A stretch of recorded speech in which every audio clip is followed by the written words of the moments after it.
la agricultura, por la ganadería, y por la complejidad del ovino, siempre opiné después de una manera sencilla de que esto era irreversible. Y hoy opino totalmente al revés. Hoy, en los últimos años cambiaron las cosas, cambiaron los precios, hay mucha dinámica, mucho mejoramiento productivo en el mundo.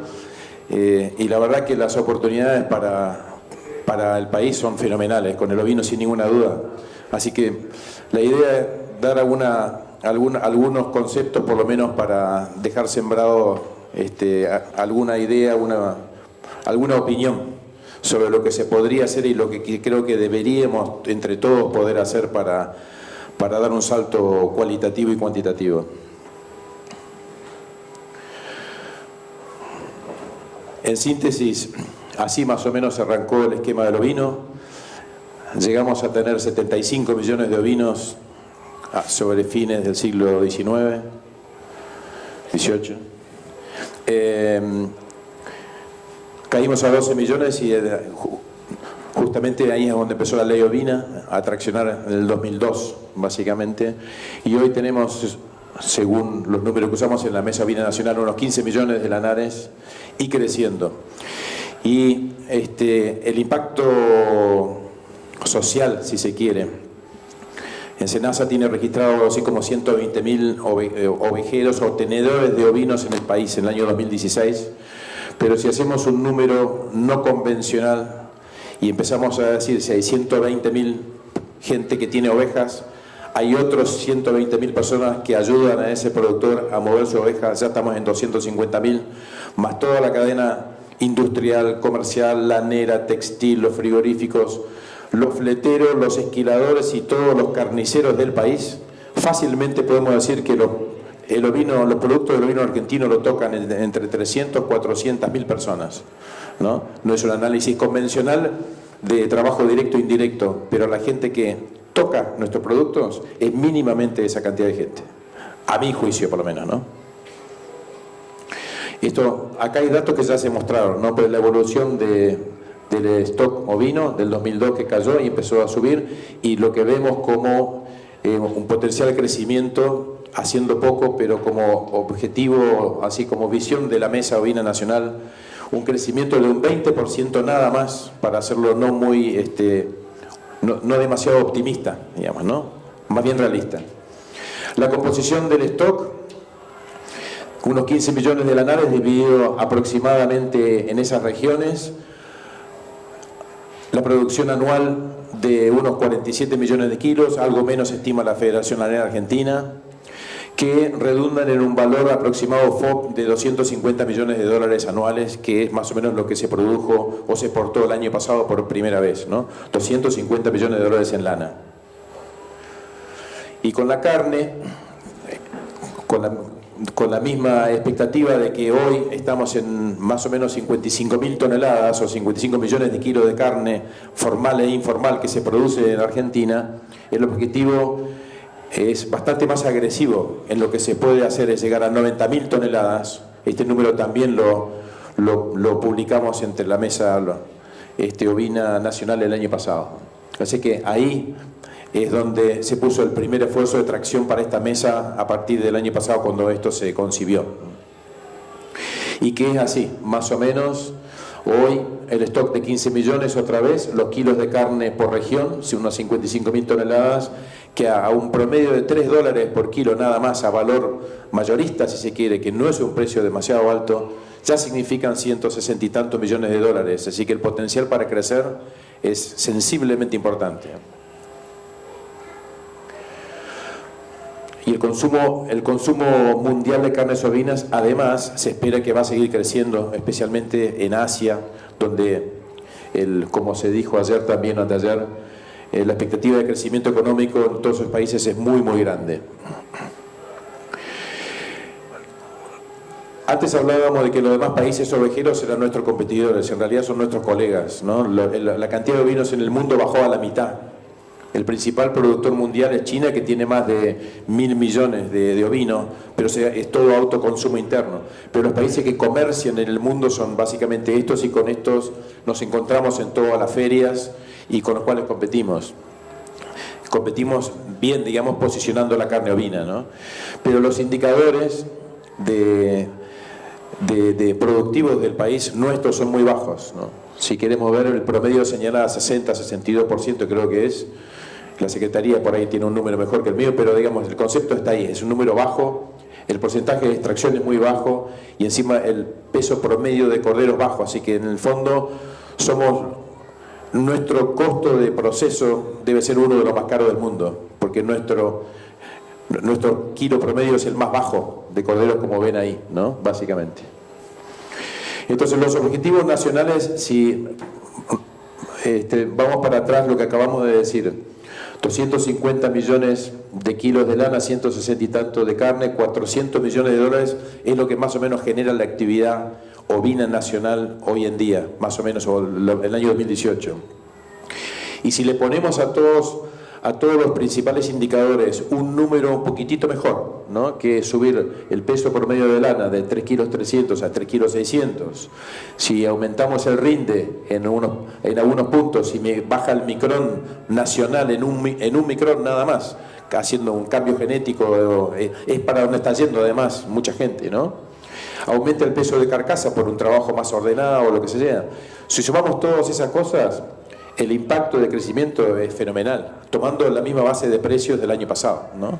Así que de 400 a unos 800 o 700 millones de dólares. O sea, es mucho más grande lo que genera y lo que puede generar la actividad ovina de lo que mucha gente cree, ¿no? Entonces, lo más importante que podemos hacer nosotros es mejorar la productividad en el país, ¿no? Y esto es un trabajo que lo publicó el AUI de Australia, pero lo tradujo la gente de OBIS, así que se lo tomé. Pero básicamente lo más importante para las embajadas comerciales del país, para que lo están buscando una actividad rentable o para hacer plata y hacerla bien, es mejorar todas las condiciones, tener un tipo de animal que trabaje en todas estas cosas, ¿no? Fundamentalmente. Y bueno, y uno de los grandes desafíos que varios lo marcaron, el INTA lo dijo ayer, este es un cuadro del INTA. El problema que tenemos, y por eso creo que hemos elegido la carne como uno de los primeros temas de la Mesa Ovina Nacional, es la alta informalidad y la pequeñez de los rodeos en una buena parte del país, ¿no? Pero la informalidad es de un 35%. Y eso tracciona para atrás todo, básicamente, además de que los índices productivos de eso también son bastante bajos. Ahí está el gran desafío de todos, ¿no? A ver cómo hacemos.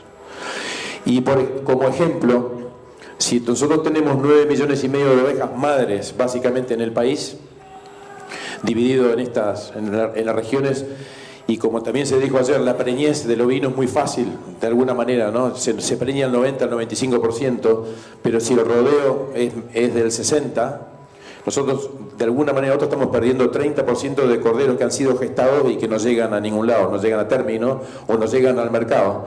Y eso multiplicado por 13 kilos nada más, si se lograran, esos 30 puntos son 5.000 millones de pesos anuales, ¿no? Es una barbaridad.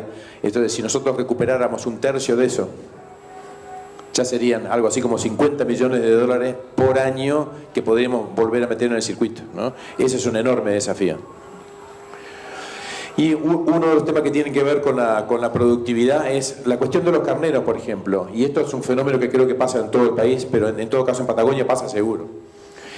Que por alguna razón hay mucha gente que elige comprar un carnero y su idea es comprar un carnero lo más barato posible, ¿no?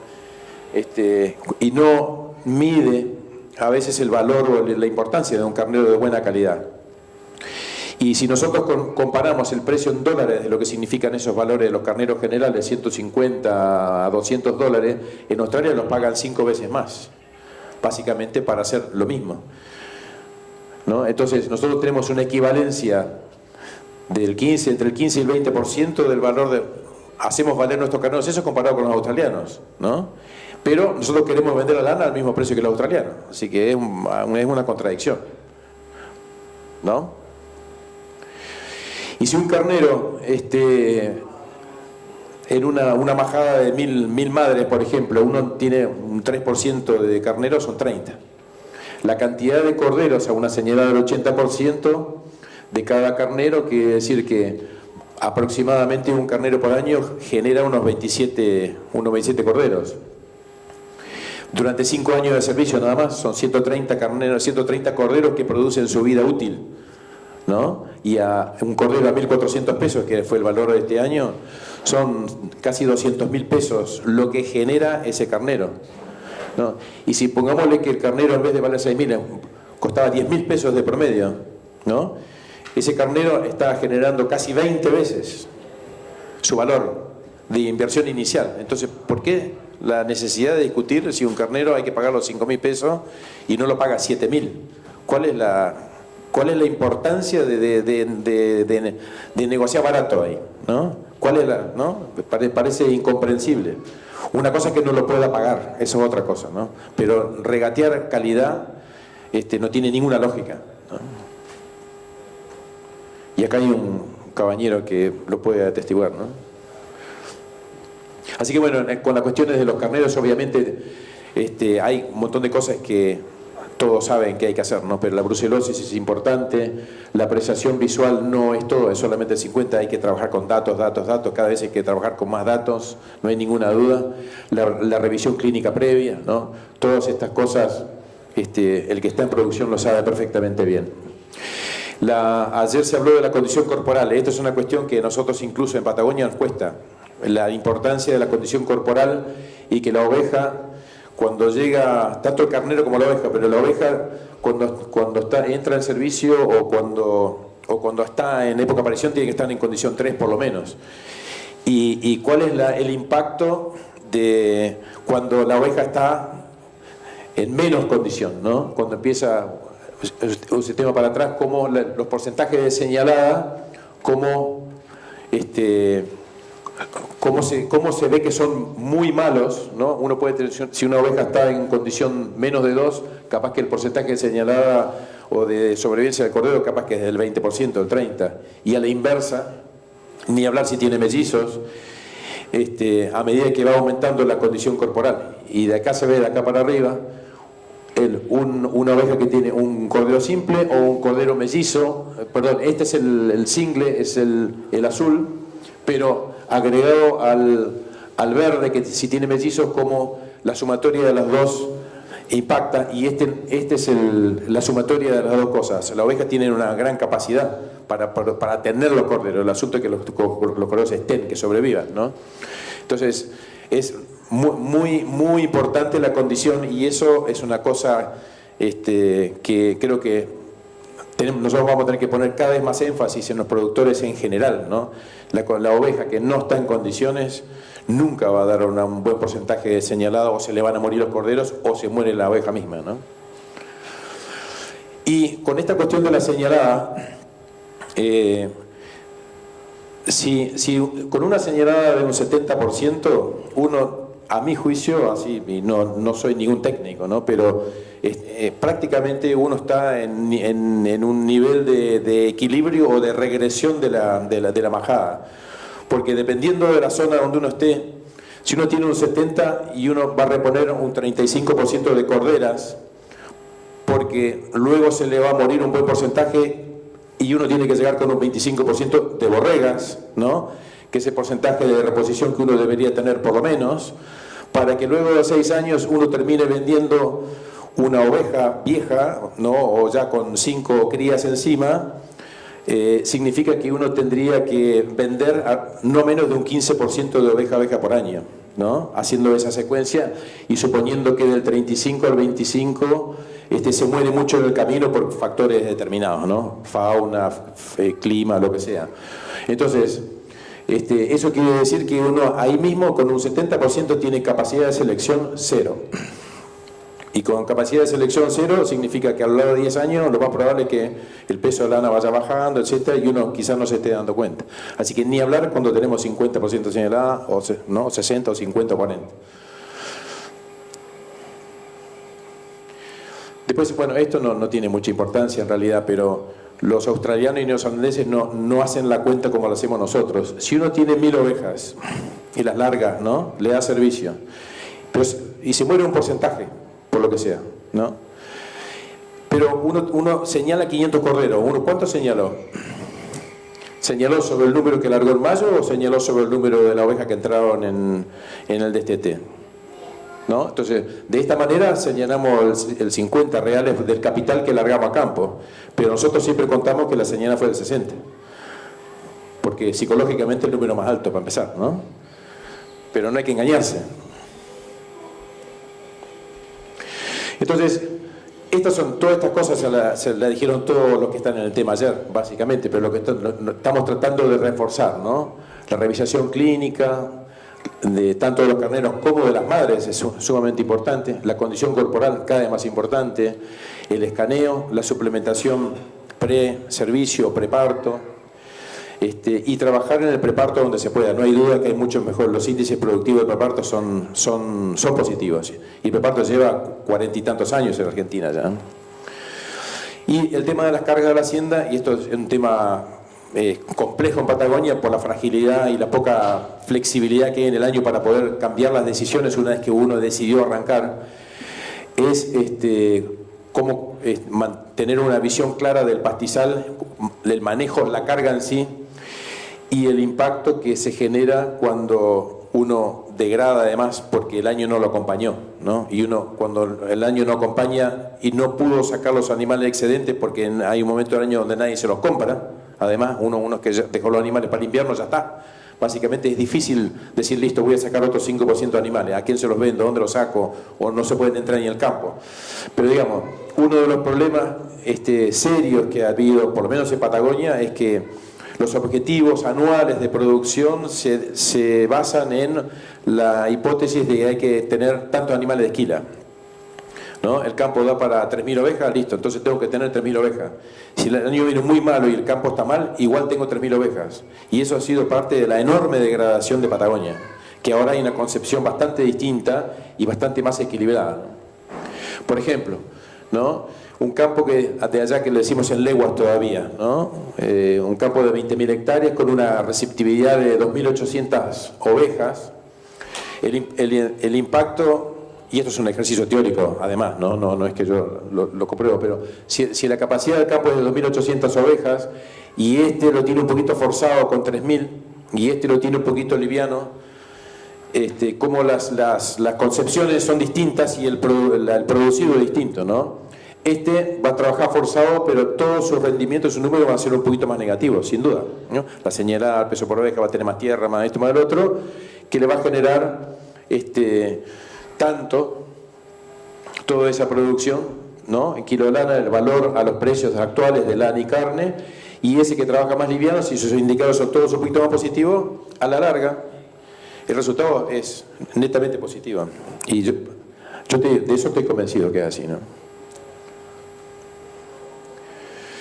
Y la otra cosa que tiene, bueno, entrando a los vinos en general, es que, como leí por ahí una vez, en otras actividades como el cerdo, el pollo, el vacuno, han habido inversiones o investigaciones en genética y en cosas específicamente para el producto de cada uno, ¿no? El pollo para la carne o para los huevos, la vaca lechera para la leche, no, el cerdo para la carne, pero el ovino tiene 3 productos, ¿no? Entonces, y es bastante más complejo y en ambientes más naturales. Entonces, el punto aquí más que nada es que cada vez es más importante el trabajar con genética o datos genéticos para encontrar los mejores números que puedan adaptarse al medio de cada uno, ¿no? Y hay tanto escrito y hay tanto hecho en el mundo que la mayoría de estas cosas hoy en día, adaptado a cada región, son cosas todas tangibles, ¿no? Hay que adaptarse, pero son tangibles. Este hombre, Ferguson, que es un neozelandés, básicamente ya hace unos años viene diciendo unas cosas que son bastante más dramáticas, diciendo, está provocando que se piense en cómo va a ser las cosas para mañana, ¿no? Para que sea competitivo con las demás actividades. Bueno, las carnes certificadas sin ninguna duda son una demanda, ¿no? Básicamente los consumidores todos quieren estar más cerca de la gente que produce, por qué lo produce, cómo lo produce, en qué condiciones lo produce, ¿no? Esas son cosas que ya hoy en día son casi una obviedad, ¿no? Y este dibujo que apareció de no sé dónde, básicamente es que es una oveja, tiene que ser como cualquier otra actividad industrial, va a tener que ser un avión a chorro, ¿no? Va a tener que ser bueno en todos los frentes para poder competir entre sí y con otras actividades, sin duda, ¿no? Pero, y entonces, ¿cuál es la mejor oveja, no?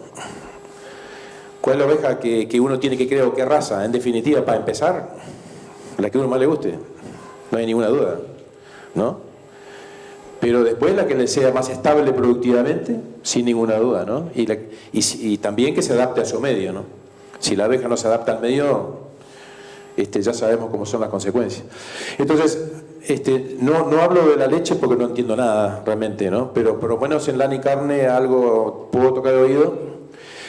Y esto es un ejemplo de las distintas alternativas que uno puede usar y que estamos usando en todos lados, ¿no? Si uno tiene si uno tiene un efecto de más lana por oveja o menos lana y tiene más carne, menos carne. La cuestión es que si uno toma una oveja de 20,60 de rinde, por ejemplo, en cualquier parte del país, y tiene 6 kilos, en un lado produce 6 kilos y en otro lado produce 3 kilos. Esa es la cantidad de lana que produce por año, que le genera por año, ¿no? En lo distinto, esto tiene que ver con los ambientes, pero también tiene que ver, la cantidad de lana tiene que ver a veces, y eso lo pueden decir los genetistas, la relación de las señaladas o la reproducción en función de la cantidad de kilo de lana por cabeza, ¿no? Pero si es así, la conclusión más o menos sencilla es que todas las ovejas pueden producir más o menos igual, no pueden generar más o menos la misma plata por año, ¿no? Una oveja con 3 kilos de lana, pero con un 100% de señalada, produce lo mismo que una oveja con 6 kilos de lana, ¿no? Con la misma lana. Ese es el concepto, básicamente. Y si acá medimos, por ejemplo, no el mismo ejemplo, pero agarremos algo merino corriel, que es lo que hay mucho en el país, y una raza carnicera, 5 kilos de lana merino, 5 kilos de lana corriel, 2 kilos de lana carnicera, que no valen nada, pongámosle valor cero, ¿no? Para penalizar el ejercicio. La merino 20,5 65, el valor si pimo $8.50, genera $40 por año.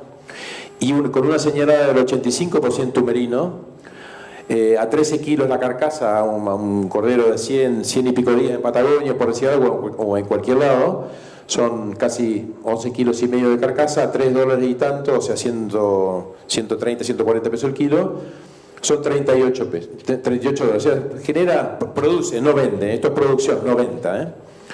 Pero en los tres modelos se repite lo anterior, ¿no? Las tres producen más o menos, pueden producir más o menos lo mismo. Nada más que esta raza carnicera tiene que la lana la deja de lado, pero con un 130% señalada le empató al merino. Y eso es una realidad.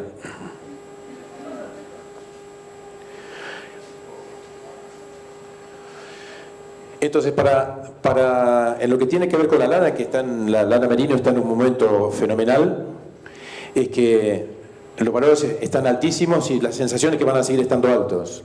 Que las lanas de 22 a 24 también van a seguir porque no hay ni acá ni en Australia. Así que, y han estado caros en el mundo y siguen estando. Y en la corriel, a mi juicio también, las corriel finas de 24 a 26 o las lanas de tipo corriel de 24 a 26, el ideal está en el medio ahí, por supuesto, también van a tener un valor importante.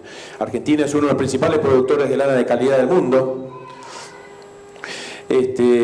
Y bueno, ahí es donde tenemos gran variabilidad en el país para producir cosas que realmente cada uno quiera producir, básicamente, ¿no?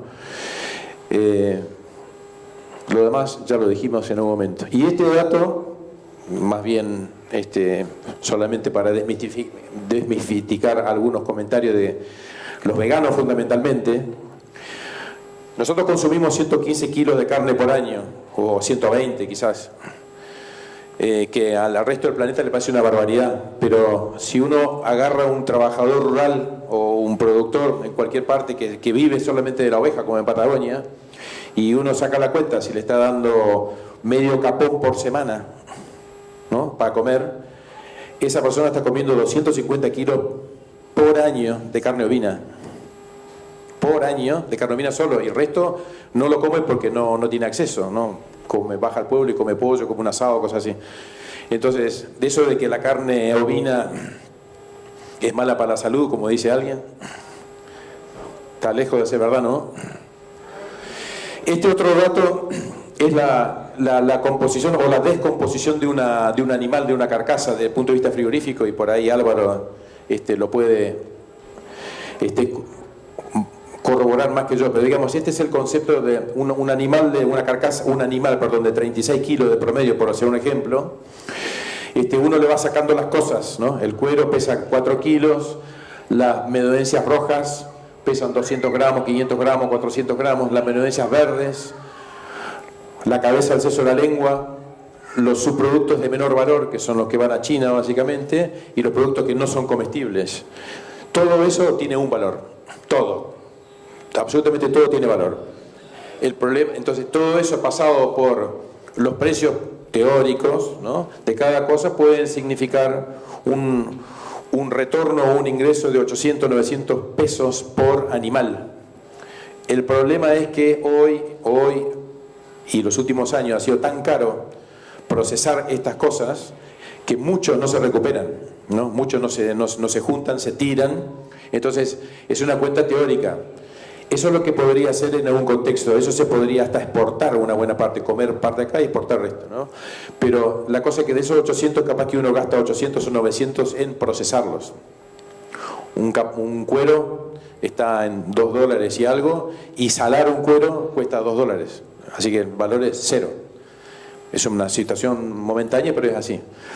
La cosa es que un cordero a 130 pesos el kilo vale 2.000, digámosle, el animal pagado al productor, y el frigorífico eso lo convierte, cuando uno le saca todas estas cosas, son 20 kilos que no son carcasa, queda una carcasa de 16 kilos, ¿no? Un animal de 36, un rinde de 45, es un ejercicio una carcasa de 16 kilos, que a un valor entregado a precio mayorista de 170 pesos, que fue este año, en definitiva el margen que está entre la compra y la venta es de un 30%, que no es mucho. Y no estoy defendiendo los frigoríficos, pero no es un número alto ese. Para que el frigorífico o lo que estén en el comercio tienen que pagar los fletes, las comisiones, la faena, los cortes, ¿no? todo el gasto industrial, y encima gana plata. El mismo ejercicio, el mismo animal descompuesto por los cortes, básicamente. Una carcasa de 16 kilos. Estos son los porcentajes más o menos promedio por corte que genera cada animal, y de hecho más o menos dependiendo del tipo de corte que uno haga, el rendimiento con hueso puede ser de un 85% más. La cosa es que se tiran, ¿no?, en la sala de desposte un 16%, con lo cual el rinde real de la carcasa es el 38%, ¿no? No es el 45 ni el 47, es el 38%. Esa es donde está la plata, básicamente. Y la cuestión esta de el costo comparativo de tener un cordero bueno o un cordero malo, ¿no?, es sumamente importante, porque el costo por cordero es más o menos lo mismo en una planta. Si pasan 1.000 corderos por día o pasan 2.000, el costo de la planta es el mismo. Básicamente el gasto de la planta es el mismo. Entonces el impacto por kilo es sensiblemente diferente. Entonces cuando uno tiene un cordero de 16 kilos, capaz que el costo de faena, fletes, desposte, etcétera, supongamos que sean 500 y pico de pesos, 600 pesos por cordero. Esto es un ejemplo, ¿no? Después uno le resta el recupero del valor del cuero, de las menudencias que puede hacer, en vez de 600 le quedan 370 pesos de costo. Este cordero, este tipo de cordero. Pero que estaba en muchas peores condiciones porque estaba flaco, gasta lo mismo en la planta, el cuero vale la mitad, porque es un cuero malo, ¿no?, como más chico o más débil, la menudencia quizás no vale nada, y además el cordero que nació quizás el mismo día en otras condiciones, pero pesa mucho menos, cuesta 23 pesos por kilo, todo el proceso, y cuesta 40.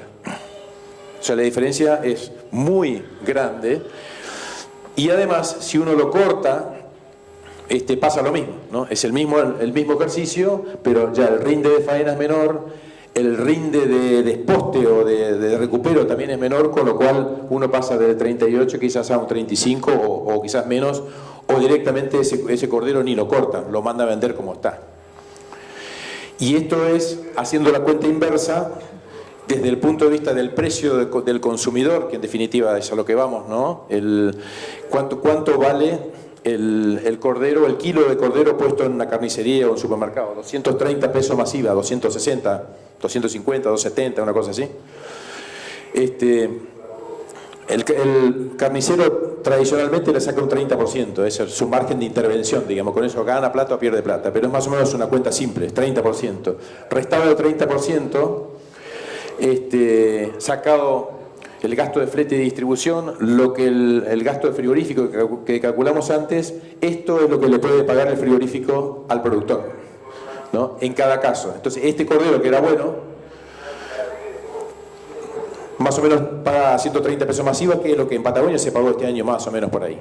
Algo más, algo menos. Pero este cordero malo, en los frigoríficos también es lo que están ofreciendo. 60 pesos, o 50, o 40, o 30, o no me lo mandes, ¿no? Como no hay cordero en casi ningún lado, los corderos se llevan todos, ¿no? Se llevan, se cargan, y los frigoríficos o los mataderos lo terminan vendiendo lo más rápido posible, o los frigoríficos lo congelan y lo venden a los 6-7 meses a un precio a lo que lo pueda vender. Pero siempre se vende mucho menos que un cordero bueno. El resultado es que mandar un cordero malo a frigorífico es un negocio malo para todos, ¿no? Porque ese es el precio que le termina pagando, eso o menos. Entonces, es malo para el productor, es malo para el frigorífico, y el consumidor se va con una pésima imagen del cordero, ¿no? Esto lo mostró, creo que fue Mauricio ayer, pero básicamente esto es lo que mucha gente quiere ver, ¿no? Un corte de cordero, ¿quién lo hizo? ¿De dónde viene? ¿No? ¿Cómo está hecho?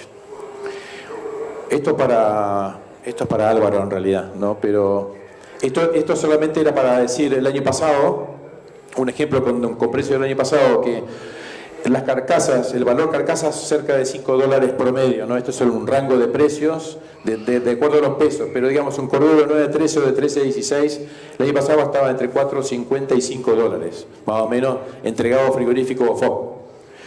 Pero si uno, este cordero de 14, 16 kilos, o en este caso un ejercicio de 13 kilos, si uno lo desintegra, lo corta, el valor de cada corte en ese momento comparativo eran esos, ¿no? Con los rindes de cada producto, uno termina con un valor agregado de $2 por encima de vender una carcasa, ¿no? Y lo mismo con un cordero pesado. Y como ven acá, cuando uno entra en los cortes no tiene ninguna importancia, casi que es mejor que el precio sea, que el corte sea, o que la carcasa sea más pesada, porque además es más barata para procesar. Son kilos, unidades que pasan por día que pesan más, así que el costo de intervención de cada animal es mucho más barato que un cordero pesado. Por eso que a la larga tiene que ser mejor, sin ninguna duda. Lo que sí no se puede vender como carcasa, ¿no? Por lo menos en el mercado interno cuesta. Pero en cortes sí, y los valores son básicamente los mismos, y el menú de cortes varía un poco en función del tamaño, pero los precios están. Los precios serán distintos hoy, no sé cómo es, pero ese es el concepto, ¿no? Lo mismo pasa con el adulto. Una carcasa de adulto que uno lo puede vender acá internamente como capón o algo por el estilo, o exportar a Medio Oriente, que ha sido el mercado tradicional, pero los precios no son buenos. $3, pongámosle, pero si uno lo desintegra y lo vende parte acá, exporta parte a China, exporta a Brasil, que es el principal mercado que hay acá a la vuelta, el spread entre la carcasa y los cortes son $2. Eso es un margen importante para trabajar. Entonces, con la carne, con la poca producción que hay, y aunque vayamos creciendo, el enfoque tiene que ser fuertemente al mercado interno para empezar. Nosotros estamos en 1 kilo per cápita, y si queremos ir a 1,5 kilos, el gran esfuerzo tiene que estar acá dentro del país. Y salirnos del rango de las carcasas y pasar a los cortes, que es donde se van a conseguir los clientes o los consumidores. El cordero parrillero ya es el tradicional conocido, pero la carne se va a posicionar con cortes, sin ninguna duda. El asunto es cómo lo hacemos, ¿no? Y los principales mercados que tenemos abriendo a externos son Brasil, sin ninguna duda, porque está acá a la vuelta, para cordero grande y para adulto, y China, que se va a llevar un montón de cortes más baratos que nosotros no comemos. Ni hablar de la informalidad, ¿no? La informalidad sigue siendo nuestro talón de Aquiles.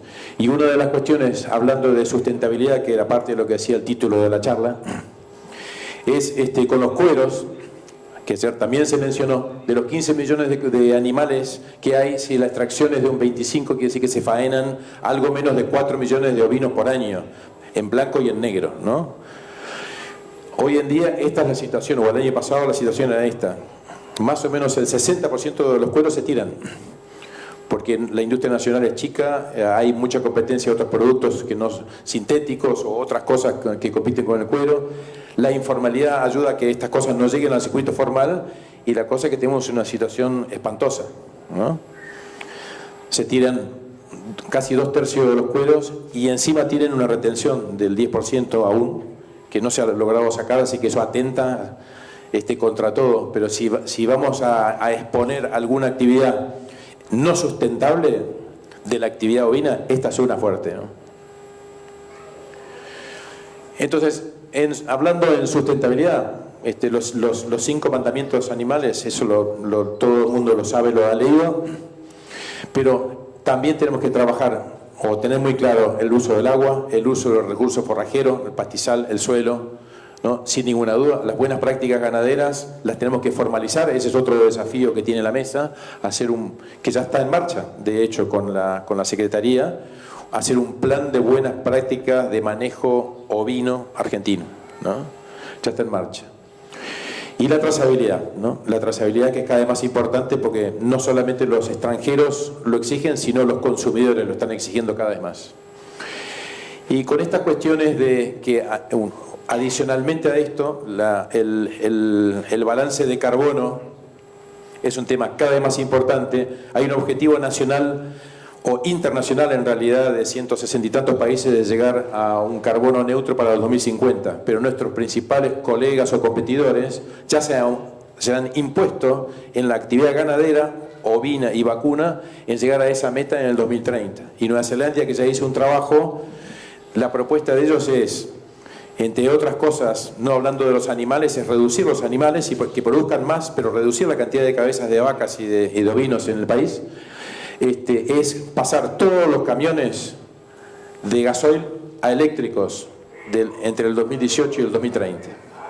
Si ellos encuentran el financiamiento para hacerlo, lo van a hacer, básicamente. Así que si ellos llegan y nosotros no estamos después nosotros vamos a tener otro problema para estar en carrera, ¿no? Si nosotros no nos ponemos objetivos claros en esa dirección.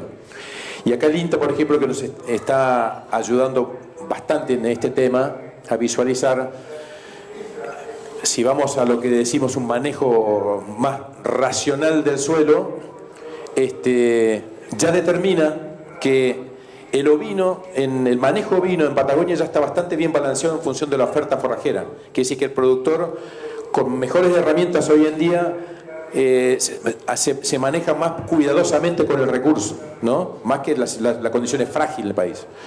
Y que, bueno, la particularidad es que la fauna o los guanacos se están haciendo cargo de llevarse una buena parte del pastizal, ¿no? Pero lo importante es que el mito de que el productor destruyó todo, hoy en día el INTA mismo está diciendo, bueno, el productor ahora, con las tecnologías y con la información disponible, está tomando mejores decisiones, porque tiene claro que si lo hace mal le va peor, además, ¿no? Así que, bueno, estas son estas cosas ya los hablaron ayer, incluso los uruguayos hicieron buena mención de todos estos puntos, ¿no? Importante. Y de todas las cosas que tenemos que hacer, de que se pueden hacer, o de lo que los clientes quieren obtener, el precio es el menos importante de todos.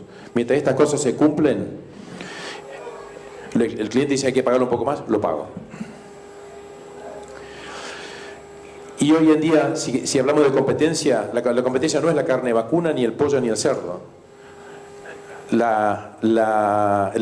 El inicio de todas las actividades para carnes sintéticas es cada vez más rápido y más importante. Esta compañía, Beyond Foods, se lanzó en el Nasdaq de Estados Unidos la semana pasada y cotizó por 3.800 millones de dólares. Una compañía que empezó hace 10 años atrás haciendo hamburguesas sintéticas, ¿no? o de vegetal.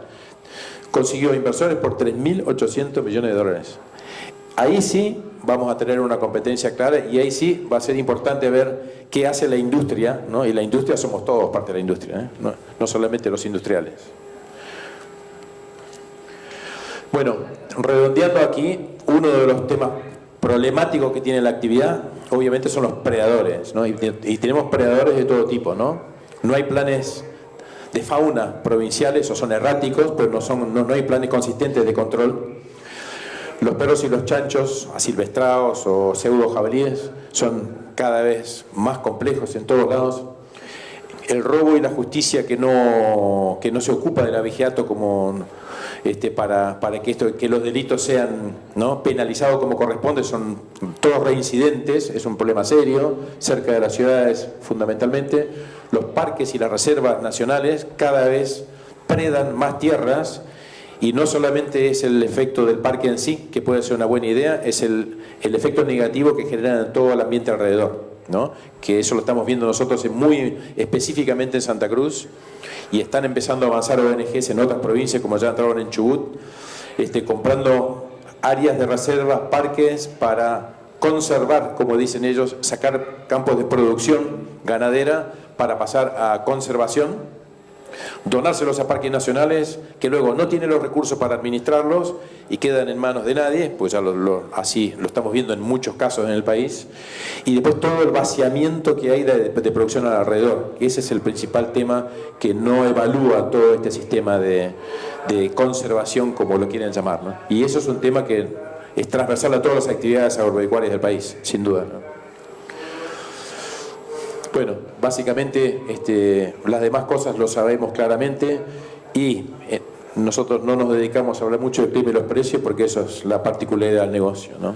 Entonces, el ovino en Argentina tiene una gran oportunidad para crecer y rápidamente, sin dudas, es un gran complemento y casi siempre ha sido rentable a través de la historia, aún en momentos de precios bajos de la lana, casi siempre ha sido muy rentable, hoy ni hablar, es empleador de mano de obra y, como se dijo bien ayer, esto es mucho más cuidado y gente capacitada para trabajar, ¿no? La oveja no puede estar en manos de cualquiera.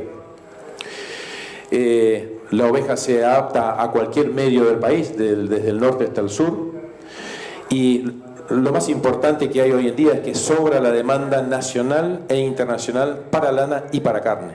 Sí, no, sobra, hay demanda insatisfecha permanentemente. Y si estamos en 450 millones de dólares hoy, podemos llegar, como visualizamos, casi duplicar la generación de actividad ovina en los próximos años. Y tenemos la ley ovina, que hay que renovarla, porque es la herramienta de financiamiento más importante que hemos tenido, que no ha invertido prácticamente nada en carne, en desarrollo de carne en sus 20 años de existencia, como lo explicó Marcos, pero que hoy estamos arrancando con el programa Cordero Argentino, que creo que va a ser una de las cosas más importantes que hagamos como actividad. En el rubro carne hay que ir por el consumidor. La producción va a venir sola, ¿no? Con todas las potencialidades que tenemos, la producción va a venir sola. Hay que ir por el consumidor, fundamentalmente. Entonces, los desafíos son producir más y mejor. Hay que formalizar, estandarizar los productos, un nomenclador de cortes, una tipificación básica y estándar para las carcasas. Hay que instalar los productos, ¿no? Y el fuerte desarrollo comercial. Y desde el punto de vista de la cadena que está acá, digamos, producciones, hay que fundamentalmente tiene sustentable, tiene que decir que sea productivamente sustentable, con todo lo que eso quiere decir, ¿no? Ambientalmente, pero económicamente sostenible. Si no es económicamente sostenible, la oveja no va a estar, sin ninguna duda. Es sencillo, ¿no? Nada más.